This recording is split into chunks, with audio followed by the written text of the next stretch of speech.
Te presentamos el programa ICAP Pro Bono, una iniciativa solidaria del ICAP para una abogacía comprometida y socialmente responsable.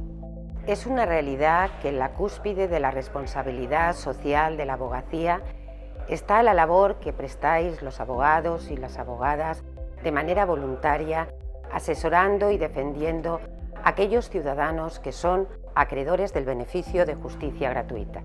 El programa ICAP Pro Bono en nada incide en esa labor.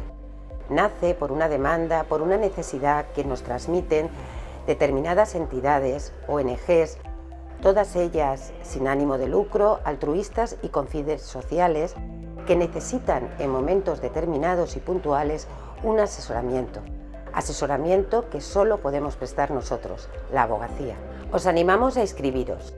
Encontraréis el programa en la web. Dentro de la pestaña dedicada a la responsabilidad social hay un apartado específico para el programa ICAP Pro Bono. Dentro del compromiso que el ICAP tiene con la sociedad, se han firmado convenios con distintas universidades para trabajar conjuntamente como clínica jurídica. Las clínicas jurídicas están encaminadas a proporcionar una formación práctica al alumnado de los últimos cursos de grado o máster, donde, tutorizados por el profesorado universitario y en colaboración con los compañeros y con las compañeras, trabajarán en casos reales encomendados por entidades sin ánimo de lucro. Los colegiados y las colegiadas que quieran participar tienen que reunir unos requisitos específicos y completar un formulario que está disponible en la web del ICAP en el apartado de Responsabilidad Social, subapartado Clínicas Jurídicas.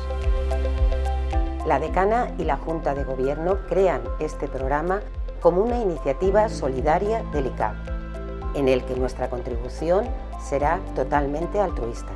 Es esta una muestra más de una abogacía, la de Valencia, solidaria con quienes más lo necesitan.